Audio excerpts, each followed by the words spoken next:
Comigo tenho o professor João Ferreira, do Departamento de Terapia da Fala. Muito obrigado, professor, por ter aceito este convite para falar aqui um pouco sobre a terapia da fala. Obrigado, eu.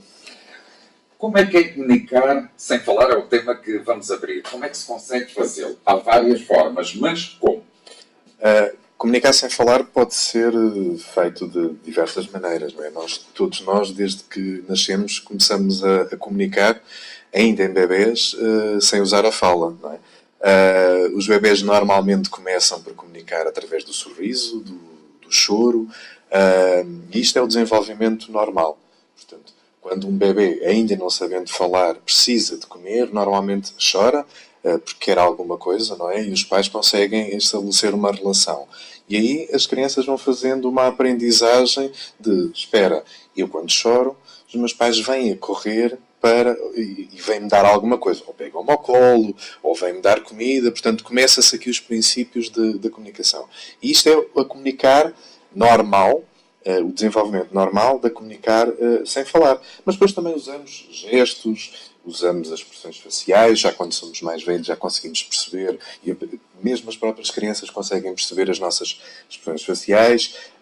Através do olhar, nós basta olhar para um lado e qualquer outra pessoa que esteja a comunicar connosco percebe, espera, eu tenho de olhar para aquele lado também para ver o que é aquilo que ele está a referir. A própria intuação, que ajuda muito, e aqui na rádio nós sabe-se perfeitamente que a intuação é uma ferramenta muito importante, e tudo isto pode ser utilizado para falar quando nós perdemos, para comunicar, peço desculpa, para comunicar quando nós perdemos a capacidade de falar. Portanto, aqui há uma série de métodos que nós podemos utilizar, e nós na terapia da fala, como especialistas, né, em comunicação também, nesta vertente das perturbações, que usamos para complementar quando se perde a capacidade de falar. Qual é o mais forte em nível de comunicação quando não temos tanta fala, quando realmente não conseguimos dar qualquer som a sair das nossas pregas vocais? É o olhar ou o gesto? Consegue-se compreender mais sobre um olhar do que um gesto? O olhar acaba por ser um pouco mais limitado. O gesto pode envolver uma complexidade muito maior em termos de comunicação. Ou seja, nós, através do gesto, nós conseguimos até usar gesto muito mais codificado. Portanto, podemos usar um gesto muito mais complexo que nos permite comunicar de uma forma mais eficaz. Um exemplo é a língua gestual. Não é? A língua gestual é uma forma de usar o gesto de uma forma mais complexa. Mas todos nós usamos no nosso dia-a-dia... É isso que eu ia dizer. A linguagem gestual utilizamos sem nos apercebermos. Exatamente. Ou seja, sem nos apercebermos, sem dar o valor que é uma fala gestual. Exatamente. Não é? É uma expressão mais... É muito comum e normalmente costuma-se dizer que os povos latinos falam muito com as mãos. E nós utilizamos muito o gesto das mãos, um gesto natural, para enfatizar muito aquilo que nós estamos a dizer. Portanto, de uma forma natural, nós já usamos o gesto para comunicar. Agora, podemos utilizar esse gesto, muitas das vezes até para substituir a fala. E aí, pronto, a língua gestual é um dos temas mais eficazes. Mas depois usamos muito mais coisas para... A expressão facial também é bastante importante. E aí também se consegue comunicar com outra pessoa, não é? É uma das componentes da comunicação. A expressão facial é uma das componentes importantes da comunicação, porque seria é muito estranho qualquer um de nós tentar comunicar com outra pessoa, tentando falar com outra pessoa, se nós estivermos a dar uma notícia muito triste, mas estivermos com uma cara feliz. Isto aqui cria aqui alguma dificuldade na comunicação. Portanto, o adequar também as expressões faciais para a comunicação é muito importante. Quando falamos em linguagem gestual, não poderíamos estar só a referir aos surdos. Ou podemos?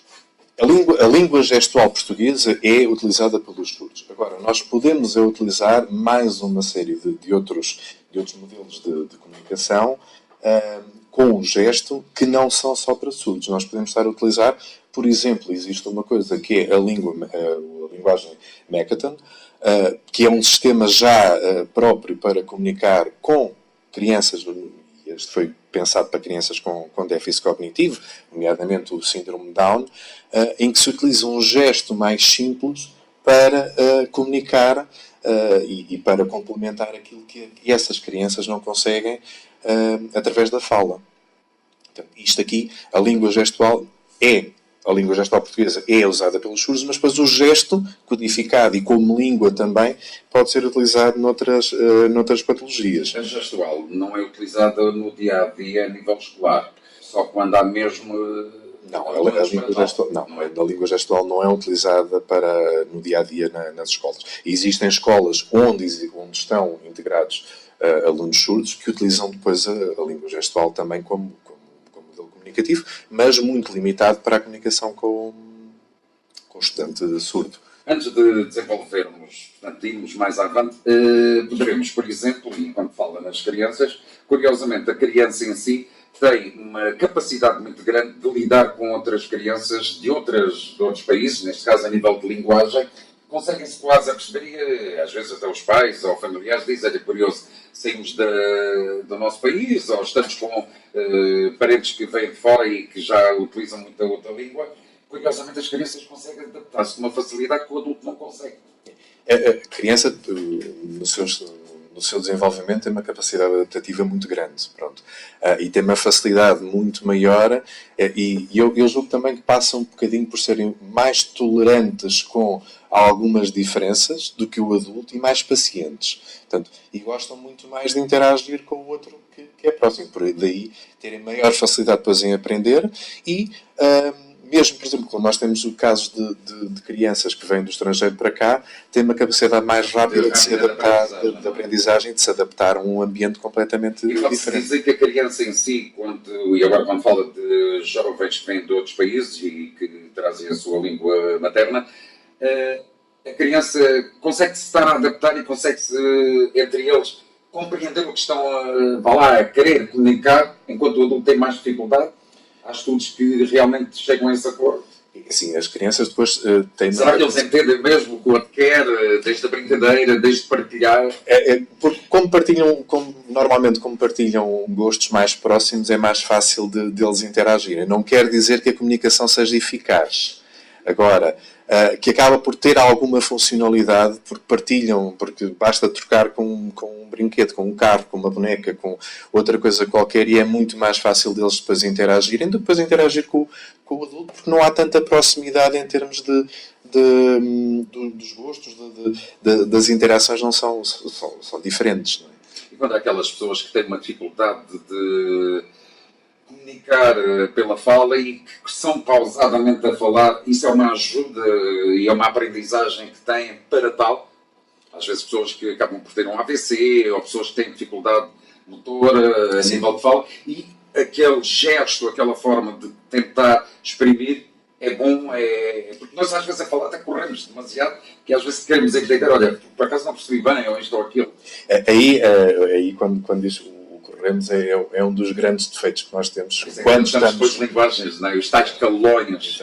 E quando temos muitas das vezes perante alguém com dificuldades comunicativas a nossa deficiência, nós dos ditos normais, ditos sem dificuldades, a nossa ciência é o esperar, é o dar a vez, que é uma parte muito importante em termos de comunicação, é dar tempo ao outro para que ele próprio também possa comunicar. E quando falou aí em pessoas com AVCs e outro tipo de patologias, mais importante ainda porque podemos estar perante pessoas que têm somente alguma dificuldade na parte da expressão, portanto, na capacidade de falar, na parte motora, e que em termos de compreensão não têm qualquer dificuldade, mas precisam de tempo para elaborar a sua mensagem. E às vezes nós não temos essa capacidade de esperar e atropelamos o outro e respondemos por ele e não damos essa oportunidade. Isto nesta área da comunicação com a pessoa com algum tipo de dificuldades comunicativas é muito importante o saber esperar, o saber dar a vez. E depois poder utilizar outras modalidades de comunicação. Falámos aqui muito nos gestos, mas nós podemos usar imagens para comunicar. Sim, isso é verdade. E às vezes costuma ser que vale mais uma imagem do que palavras. E então, nestes casos, ainda mais importante. Nós utilizamos uma coisa que podemos utilizar com este tipo de pessoas, por exemplo, falou nas pessoas com vítimas da AVC, que se veem impedidas, a partir de um determinado momento, utilizar a sua fala de uma forma funcional. muitos de nós conhecemos familiares ou temos pessoas ou na família ou amigos que tiveram AVC e que ficaram impedidas de comunicar e que sabemos as dificuldades que elas têm. E às vezes a facilidade que estes sistemas têm é, usando as imagens, quando disse a imagem vale mais de 1000 palavras, também tem a ver com a facilidade em que ser uma coisa mais permanente. Muitas das vezes o que acontece é que as pessoas precisam de mais tempo, portanto houve uma lesão cerebral e as pessoas precisam de mais tempo para processar a informação. E a imagem, ao ser uma coisa que fica ali, está ali naquele momento, dá-me mais tempo para processar aquela informação. Ou seja, eu olho para aquela imagem, não é como uma palavra. Eu digo uma palavra e ela, ou eu apanhei auditivamente e consegui processar rapidamente o seu significado, ou então já perdi essa informação, enquanto que uma imagem, ao ficar ali durante mais tempo, dá-me mais oportunidade para explorar as suas características e processar melhor a informação. Daí nós utilizarmos, em muitos casos, sistemas que usam imagens para facilitar a comunicação com estes indivíduos. E quando estamos a falar destes indivíduos, não são só indivíduos, falamos daqui já das pessoas que tiveram AVCs, portanto, que tiveram algum tipo de dificuldade, nomeadamente afasias, mas também podemos estar a falar de outro tipo de patologias completamente diferentes, com crianças, com outro tipo que não foram adquiridas já em adulto. Portanto, das crianças. As terapias a usar a imagem. Exatamente. E por falar em crianças, temos um ouvinte que está na nossa companhia que diz: o meu filho está atrasado na fala e já tem 4 anos, percebe tudo. O que é que eu posso fazer? Nesse caso, também é óbvio, o que eu posso dizer é consultar alguém, um terapeuta da fala, para verificar, com 4 anos, se está muito atrasado na fala, já não é normal. Portanto, seria um caso para ser encaminhado para uma avaliação em terapia da fala, porque no desenvolvimento normal já seria expectável com essa idade que tivesse a falar. Quando é que se compreende que há um atraso na fala, e já que falamos em crianças, porque o professor sabe melhor se calhar do que eu, que há muitos pais que dizem: olha, o meu primeiro filho já não tagarela, com 8, 9 meses já tagarela. O outro, tão atrasado, será que tem problemas? É assim, o desenvolvimento normal, a criança no seu desenvolvimento, a partir de 1 ano, começa a produzir as primeiras palavras. Isso é igual, não é? Exatamente. Portanto, mas aqui está atrasado a falar, mas não quer dizer que tenha problema. Não, e tem a ver com o desenvolvimento. Há crianças, existe, por exemplo, diferenças substanciais entre o desenvolvimento da fala nas raparigas e nos rapazes. Normalmente as raparigas começam a desenvolver uma fala um bocadinho mais complexa primeiro do que os rapazes. Não quer dizer que os rapazes sejam atrasados em termos de fala. Sim. São etapas de desenvolvimento que são ligeiramente diferentes. Agora, assim, normalmente uma criança com 2, 3 anos já possui um leque de vocabulário muito, muito elaborado. Portanto, a essa altura já é expectável que a criança seja capaz de manter uma conversa com um adulto, não com o nível de desenvolvimento do adulto, mas que consegue manter uma conversa já com um nível complexo com Portanto, também deve procurar. Sim, neste caso deve procurar um terapeuta de fala. Já sim. pode ter ali algo que ele sabe assimilar, porque se compreende tudo, mas não pôr para fora. Fala artificial. O que é que considera como fala artificial? Ora, isto é uma das coisas que nós utilizamos e hoje em dia a tecnologia está cada vez mais desenvolvida e uma das coisas que nós utilizamos em sistemas de comunicação aumentativa, que estamos aqui a falar de sistemas de comunicação aumentativa, é a fala artificial. Nós podemos ter aqui duas coisas. O mais comum, que é a fala digitalizada, ou seja, que é uma coisa simples, que é eu gravo a minha fala num computador ou num gravador e utilizo essas mensagens para comunicar com o outro. A fala artificial pura, a fala de síntese, já é uma fala que é produzida por um computador. Nós ainda hoje estamos muito habituados por exemplo, quando vamos ao multibanco e ouvimos aquelas mensagens que o multibanco... Aí nós temos uma mistura de que são mensagens gravadas, porque são mensagens pré-feitas e sem grande complexidade, mas ainda há pouco tempo, este ano, faleceu o Stephen Hawking, que muitas das pessoas conheciam pelaquela voz robotizada que ele tinha, e isso é uma fala artificial, uma fala de síntese de computador. Mas temos já falas artificiais com uma qualidade fantástica. Pois, porque elas, e quem utiliza estes sistema escreve o que quer e ele faz. Exatamente. Mas, curiosamente, a máquina, se é assim que damos, e todas essas gravações, multibancos, até agora nos autocarros e tal, há uma pausada forma de dizer. Aí Depois também... o comer, curiosamente, também é uma tendência muito grande. O comer das coisas. Eu noto muitas vezes que a informação que nos estão a prestar, que há ali cortes, ou seja, há comer de palavras, porque há ali umas pausas enormes, mas ainda há algum caminho a percorrer em relação a essas tecnologias, e a qualidade ainda não é igual à da fala humana, não é? Uma das componentes que ainda falta desenvolver com mais qualidade é mesmo a intuação, que os computadores têm dificuldade em conseguir produzir. Portanto, a máquina consegue substituir a fala ao homem? Não substituir na totalidade com a mesma qualidade da fala humana, mas como complemento, como auxílio para, por exemplo, este tipo de pessoas que não conseguem falar, usar a sua própria fala, são uma ferramenta fantástica. Porque, e muito fundo, nós até mesmo a falar, e por exemplo o que está a acontecer aqui connosco, quem está em casa, consegue-se perceber se estamos agrestes na maneira de falar, se estamos contentes na maneira de dizer. Portanto, eu sei, porque os ouvintes aqui percebem-se, especialmente eu começo logo de manhã, que às vezes a voz ainda vem e temos que aquecê-la um pouco. E se não lhe damos aquela vivacidade, hoje não é a mesma pessoa. Hoje há qualquer coisa. Curiosamente, as pessoas do outro lado apanham com facilidade. Não estão a ver a tal fala facial. Isso, exatamente. Exato. Quase de esconderijo, não é? Mas há uma coisa que que os computadores, por enquanto, ainda não conseguem imitar, que é as emoções.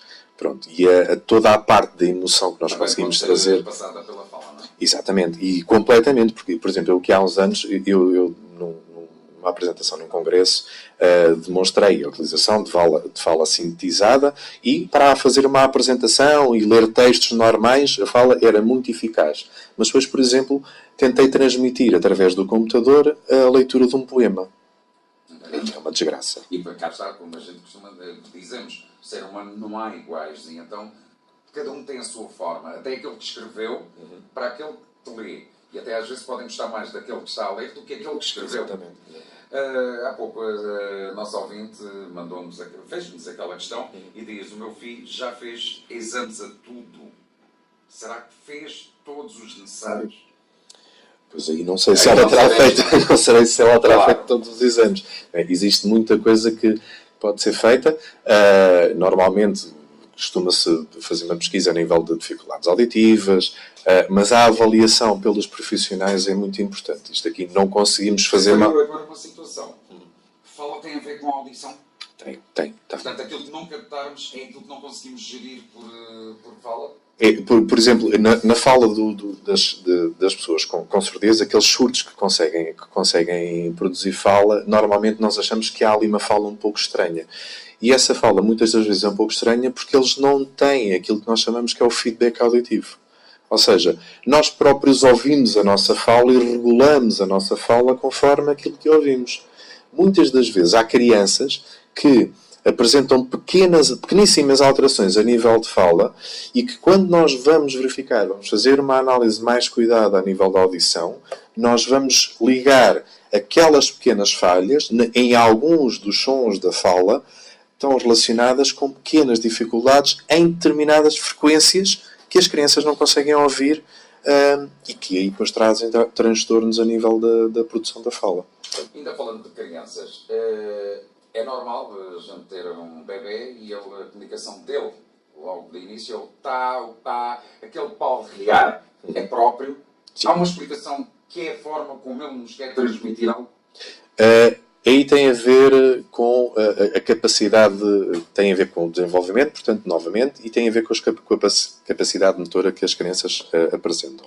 Portanto, ao longo do tempo, as crianças vão desenvolvendo as capacidades motoras, portanto, estamos a falar dos movimentos da fala, que são utilizados para a fala, e não só. Há uma ligação, por exemplo, com aquilo que é a alimentação. Conforme as crianças vão começando a conseguir comer, passam das papas, passam do leite para as papas, depois vão começando a comer coisas partidas em pequenos pedacinhos, vão desenvolvendo competências para essa parte da alimentação, que depois são utilizadas também para a fala, porque os mesmos órgãos, tanto a língua, os maxilares, os lábios, que são utilizados para comer, são... Pronto, tem a ver, exatamente. Tem a ver porque, eu não quero me estar a fugir, salvo erro, a terapia da fala passa pela boca. Sim. Ou seja, há um método que a língua serve e a boca, o mastigar, o aprender a comer, ajuda também a falar, exatamente. Porque nós muitas das vezes o que nos aparece... Muita gente diz, agora vai aprender a falar e começam-lhe a gesticular. Não, também tem a ver exato. com nós temos, nas crianças nós temos alguns casos que nos aparecem na clínica e que com algumas dificuldades a nível de fala, ele fala muito abebezado, e não sabemos porquê, nós fazendo a estimulação e não sei o quê. Depois vamos fazendo um bocadinho o historial deles e percebemos que, a nível da alimentação, há algumas coisas que não estão muito bem adequadas para a idade e para a fase de desenvolvimento que estão. Ou porque continuam a comer muitos passados, ou porque os pais... Exatamente. Então passam-lhe aquilo tudo. Exatamente. E cortam tudo aos pedacinhos muito pequeninos para ele comer tudo. O tipo de alimentos que eles escolhem depois são mais fáceis de mastigar. Portanto, tudo isso. Há algumas coisas, como por exemplo, os que nós chamamos aquilo os hábitos orais, que têm a ver com o chuchar no dedo ou usar o biberon até mais tarde, vão ter muitas das vezes reflexos depois também na fala. Porque é que nós, seres humanos, quando temos filhos, temos uma tendência muito grande para eles aprenderem logo papá, mamã, papa. Quer dizer, crescemos as palavras em que não vamos logo naquela mãe, pai, parece que soa mais, mas não, papá, mamã. E depois aos tais diminutivos, que eu sei que já se tem falado aqui muitas vezes em relação à terapia da fala, que nós temos uma tendência muito grande criar muitos diminutivos para as crianças. Aí está, porque muitas vezes eles aprendem os nossos nomes ou de quem os envolve e não dizem na tonalidade, ou seja, não dizem forma. Eles criam depois formas dos nomes, especialmente os nomes, de criar, olha, é Augusta, mas não, é Tuxa, e fica na Tuxa. E ele cria e continua sempre ali. Assim, a criança no seu desenvolvimento passa por uma fase em que é mais fácil repetir sílabas. Papá, mamã...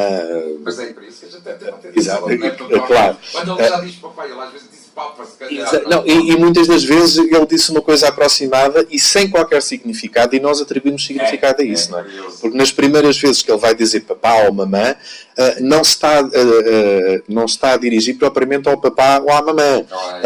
Ele utiliza aquele padrão de fala, portanto, porque é uma forma dele próprio estar a explorar o seu corpo, porque é uma brincadeira que ele consegue fazer, assim como ele está a chuchar os dedos, a explorar, a mexer nas mãos, e os bebés, por exemplo, pegam nos pés e vão explorar os pés, ele está a descobrir o prazer de utilizar partes do corpo, aqui o produzir sons é uma dessas formas, e que depois nós atribuímos significado. E ele começa pá, e nós todos contentes dizemos, olha, ele já está a dizer papá. E ainda nessa altura ainda não tem significado nenhum. Depois, a partir de determinado momento, é que a criança começa a perceber, espera aí, quando eu faço isto, quando eu faço pá, o meu pai vem a correr todo papá, todo contente e vem chorar. E começa a atribuir significado àquilo que eu faço. Assim como, numa fase prévia, é o choro ou o sorriso. Na primeira fase, o sorriso é uma coisa perfeitamente reflexa, mas depois a criança começa a perceber, espera aí, quando eu faço este movimento com a cara, os meus pais ficam todos contentes e pegam em mim. Então espera, eu tenho de sorrir mais vezes para que me peguem mais vezes ao colo. Nosso ouvinte continua a colocar algumas questões, mas eu penso que a resposta mais exata para esta nossa ouvinte é que será melhor procurar mesmo a fundo médico de família e para tal, porque ela diz que a criança já fez exames aos ouvidos, já fez ao coração e já fez um exame que é de estar dentro de uma máquina. Portanto, aqui estamos um pouco limitados. Não, isso aqui não conseguimos fazer aqui uma consulta via rádio. Mas é um bocadinho, e o conselho que eu dou é procurem através do médico de família ou através do jardim de infância, se a criança já estiver no jardim de infância. No jardim de infância, de certeza que haverá pessoas com conhecimento para encaminhar para uma avaliação em nível de terapia da fala. Quando falamos aqui de fala, e estamos a falar da criança, como podemos falar do adulto, que é, aprendeu, fala, diz, mas de um momento para o outro, começa a perder as suas capacidades. Até mesmo uma criança, as suas capacidades de fala. Pode haver aqui um problema. Sim, claro. Sabe o que acontece, não é? Sim, exatamente. Aí ele falava tanto, ele dizia tanto, e agora, para me dizer uma frase, vai à procura de outras coisas que não têm nexo. Poderá haver aqui um desequilíbrio. Poderá.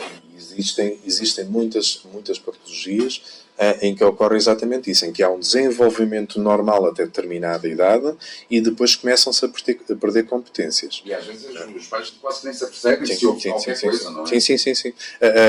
Há algumas doenças, por exemplo, no caso do autismo, que é uma coisa que é relativamente conhecida, embora cujas causas ainda hoje são não se conseguem identificar exatamente, mas, em alguns casos, tratam-se de crianças que tiveram um desenvolvimento relativamente normal até aos 2, 3 anos e depois, a partir daí, começam a perder algumas das competências de interação social e comunicativas e então, aí sim, começam a dar os primeiros sinais de dificuldades.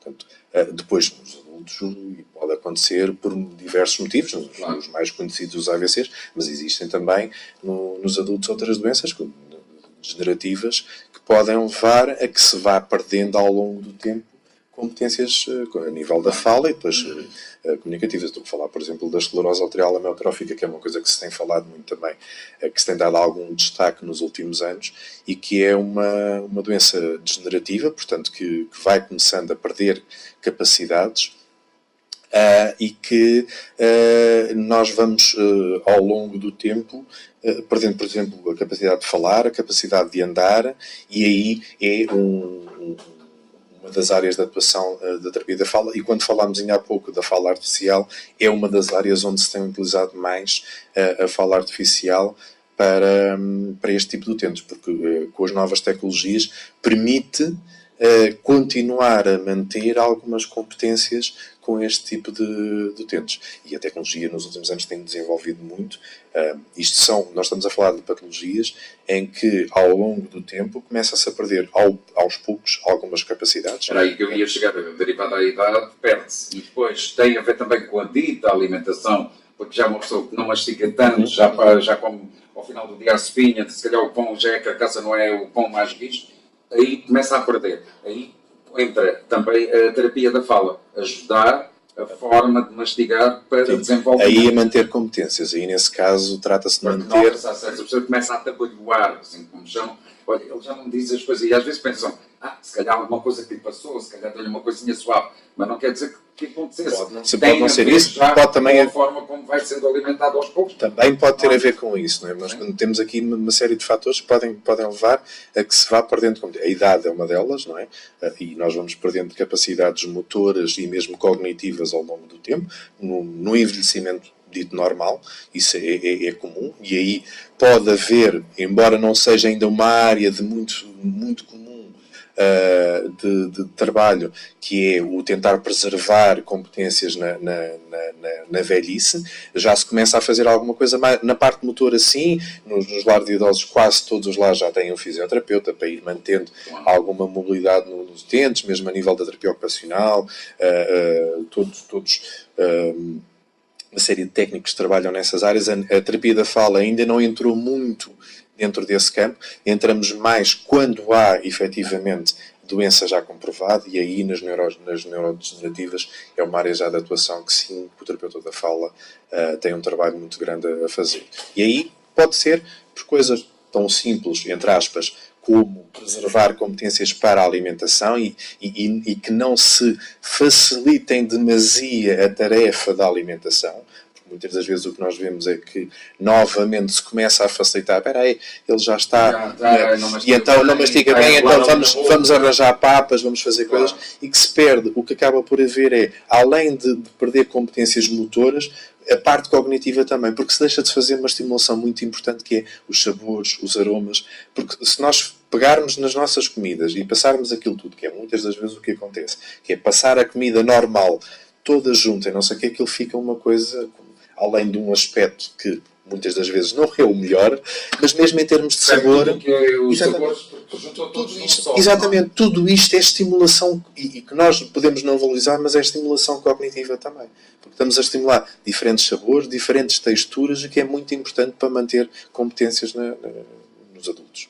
Qual é o melhor exercício que o ser humano pode fazer em relação à fala? Nós, como locutores, sabemos e fazemos. Pronto. Mas qual é a melhor forma de, muitas vezes, ou porque acordamos roucos, ou porque eu sei que depois há coisas que não se deve fazer. E especialmente de manhã, aquelas pessoas que estão um bocado de rouco, fazer aquilo. Aí está a obrigar as pregas a vibrar onde não devem, não é?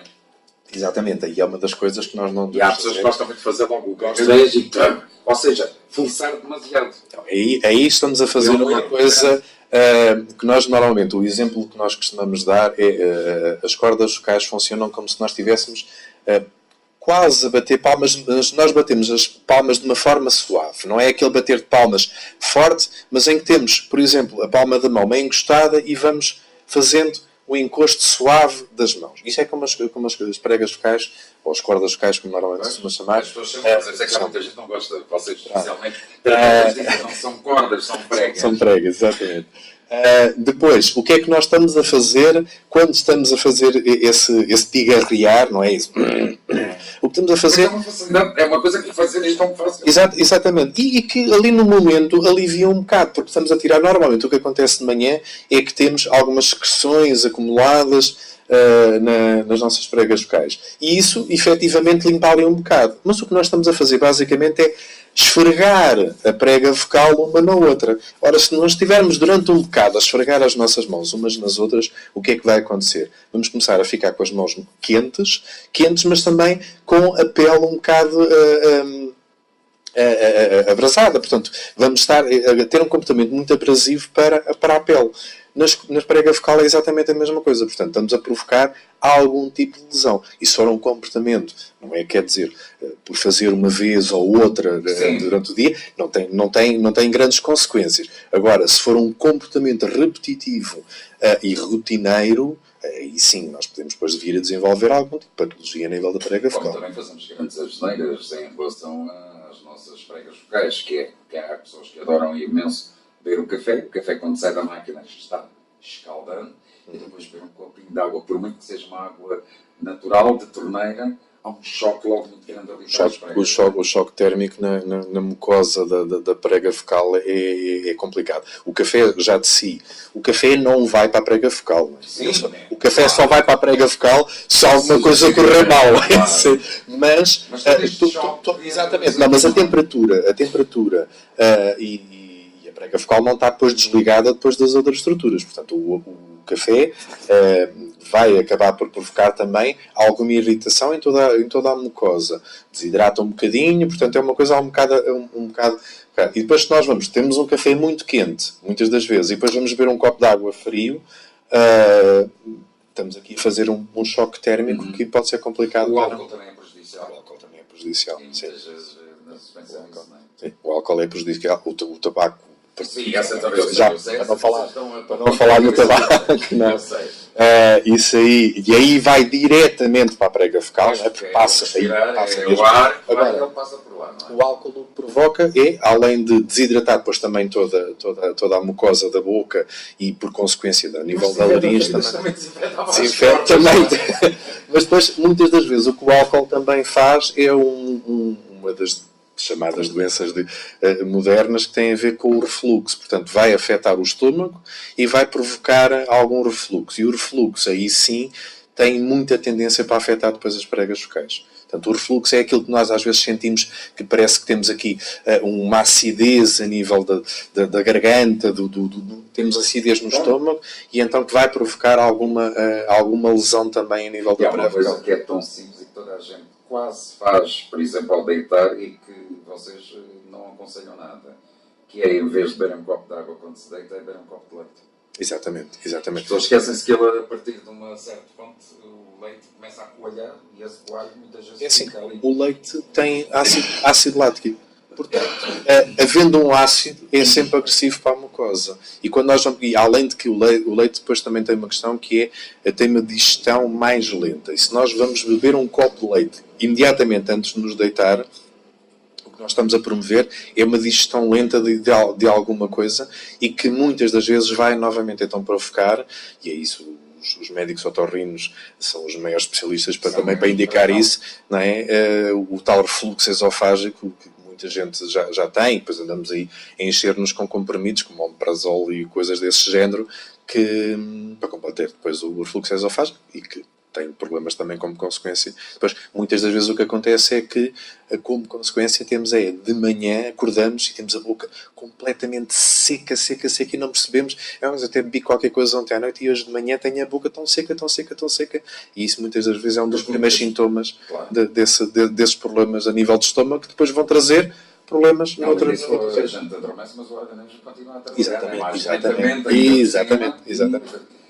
Professor João, o que é que falta dizer que não dissemos ou conselhos a dar a todos aqueles que nos ouviram? Ainda dentro desta temática que nós do comunicar sem falar, existe muita coisa. Nós trabalhamos dentro desta área da temática do comunicar sem usar a fala.